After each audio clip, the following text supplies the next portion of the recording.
song, I'm a donkey.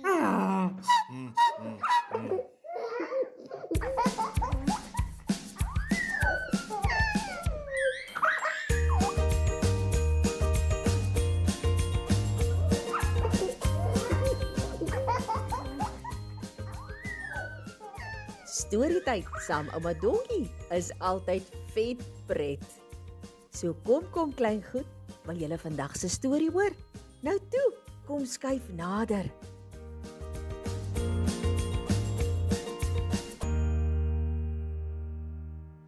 Hallo maatjies, dis weer heerlike lekker storytyd. En vandag wil ouma vir julle hier op Storywerf se Haasbekkie blad lees van Professor Trommeldikkus wat weggewaai het. Jong, hier waar ouma bly in die Kaap en kan die wind verskriklik waai.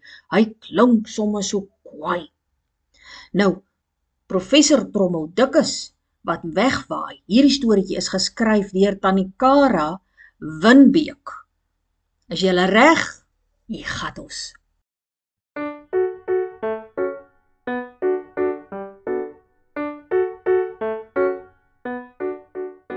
Professor Trommeldikkus gee 'n lang gaap en maak sy oë oop. Dis al wragtig weer Maandag. Die dae vlieg regtig verby. Dit voel regtig asof dit net gister Vrydag was. Gelukkig is dit nog vakansie, so hy hoef nie klas te gee nie. Hy sug en spring van die boomtak af waarop hy gelê het. Nou dink jy dalk, o gats, Professor Trommeldikkus gaan die grond baie hard tref. So hard, dat die mense in Amerika gaan dink, dis 'n aardbewing. Ek bewonder jou verbeelding, maar jy's heeltemal verkeerd. Professor Trommeldikkus is definitief nie so dik, dat die aarde bewe as hy val nie. Nee, Professor Trommeldikkus lyk soos die in sy naam, net baie langer. Hy weeg byna niks nie. As hy uit die boom spring, dan sweef hy tot onder. Behalwe as die wind hom wegwaai. En dit is presies wat vandag gebeur. En nou wil jy seker weet, wat op dese aarde het hy in die boom gemaak? Wel, hy bly in die boom. Ja, maar hoekom bly hy in die boom? Want hy wil, dis mos nou maklik. Terug na Professor Trommeldikkus. Hy is besig om saam met die droë blare en stof tussen die boomtakke deur te vlieg. Hy lyk so kalm soos badwater. Hy koes nie eers vir die boomtakke nie. Dis mos nie die eerste keer wat so iets gebeur nie. Hy weet, hy is so maar, die wind gaan hom nooit in 'n tak vaswaai nie. Gewoonlik waai die wind hom so 100 meter en dan is hy weer op die grond. Dis nou maar pas 30 meter. So alles loop nog goed. Professor Trommeldikkus vou sy hande agter sy kop en maak sy oë toe. Hy kan net sowel slaap terwyl hy wag vir die wind om hom neer te sit. 'n Mens kan heeltemal verstaan dat Professor Trommeldikkus nog 'n bietjie wou slaap, maar hy moes regtig eers sy graad in wiskunde aangewend het om uit te werk hoe sterk die wind waai. Dalk moes hy ook sy graad in basiese logika gebruik het om te besef dat dit nie 'n vreeslike goeie idee is om in die middel van die lug te slaap nie. Maatjies. Toe Professor Trommeldikkus uiteindelik sy oë weer oopmaak, sweef hy nog steeds saam met die droë blare en die stof in die lug rond. Onder hom strek die Vrystaat se welige grasvlaktes en die son sit eensaam in die oopblou lug. Daar is nie 'n boom in sig nie. Dit kan nie wees nie. Hy droom seker. Skielik waai daar 'n astrante stofkorrel in sy oog. Dis vrek seer. Nee, hy droom definitief nie. Tissue! Om alles te kroon, het hy nou hooikoors van die stof. Professor Trommeldikkus kyk om hom rond en probeer dink waar hy is. Hy kyk en hy kyk, maar al wat hy sien is vaal gras en deur in die verte klein blou bergies. Daar is niks wat hy kan herken nie. Dis heeltemal verstaanbaar, veral as 'n mens daaraan dink dat professor Trommeldikkus geografie op skool gedryf het. Nou die maatjies wat nou wonder, wat is geografie? Dit is ietsie wat hulle vir jou by die skool leer. Kleiner maatjies, julle gaan nog daar kom. Atisho! Professor Trommeldikkus begin paniekerig raak en dit maak dat hy erger nies. Atisho! Hy knyp sy neus met sy vingers toe en probeer die nies keer, maar dit werk nie. Al wat gebeur is dat hy nou snotterige vingers het.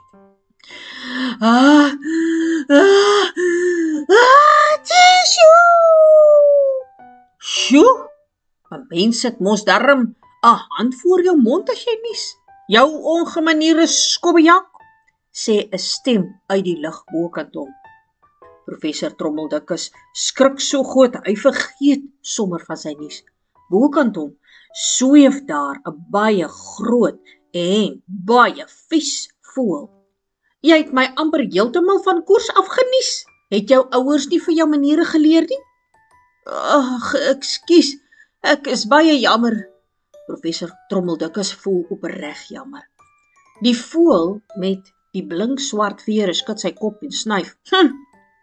Dan is dit of hy vir die eerste keer besef, hy praat met 'n vleiende man. Wat op dees wolke maak jy in die lug? Professor Trommeldikkus sug. Dis nooit lekker as jy jou vernederende stories moet oorvertel nie. Ek het aan die slaap geraak en nou weet ek nie waar ek is nie, brom hy. Dat die voël nog die vermetelheid het om hom te lag.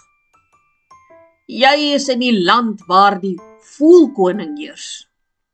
Professor Trommeldikkus bedank die voël vir die inligting en nou weet hy darm waar hy is. Net jammer, hy weet nie waar die voëlkoninkryk is nie.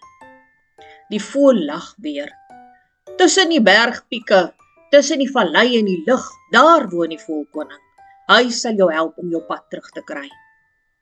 Met 'n kragtige flap van sy vlerke is die groot swart voël weg. Agter die berge, tussen die lug en die vallei, daar woon die voëlkoning. Nee, dis nie reg nie. Tussen die pieke, tussen die vallei en die lug, daar woon die voëlkoning. Wat beteken dit? Dit maak ons glad nie sin nie. Hoe kan iets tussen die vallei en die lug wees? Gelukkig is professor Trommeldikkus nie sommer net 'n gewone mens nie. Hy is nie 'n professor vir niks nie. Hy weet wat dit beteken. Hy glimlag in sy noppies en pluk sommer so in die verbyvlieg 'n groot blaar van 'n piesangboom af. Nou dink jy seker piesangbome in die Vrystaat? Dit kan eenvoudig nie wees nie. Wel, jy's heeltemal reg. Daar groei nie piesangbome in die Vrystaat nie. Arme professor Trommeldikkus het nou al so ver weggewaai dat hy al lankal verby die Vrystaat is en homself nou in KwaZulu-Natal bevind. En piesangs is mos tropiese bome en kom volop hier voor. Professor Trommeldikkus is regtig slim. Hy gebruik die piesangblaar soos die roer van 'n boot om hom in die rigting van die grootste 2 pieke te stuur. Hierdie keer doen hy moeite om die windspoed van die wind te bereken. Professor Trommeldikkus leer darm uit sy foute. As alles goed loop, is hy voor 10:00 by die huis. Ongelukkig vir arme professor Trommeldikkus is die wind nie baie betroubaar nie en waai dit soms vinnig en soms stadig. 10:00 kom en gaan sonder dat hy die paleis van die voëlkoning bereik het. 12:00 kom en gaan en professor Trommeldikkus is honger.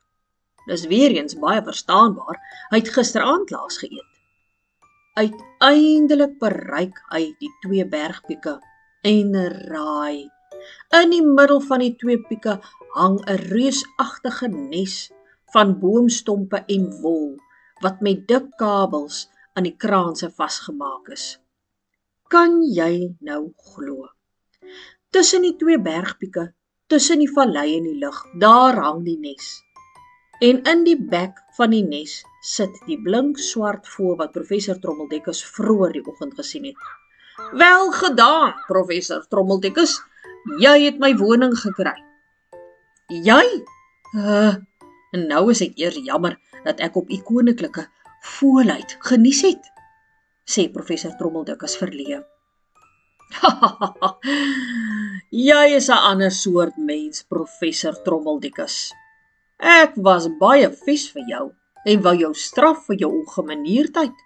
Daarom het ek jou nie van die begin af gehelp nie. Kom, laat ek jou huis toe stuur. Die voëlkoning vlieg op en gee 'n paar harde flappe met sy vlerke. Dit word 'n harde rukwind wat professor Trommeldekkers heeltemal onderste bo waai.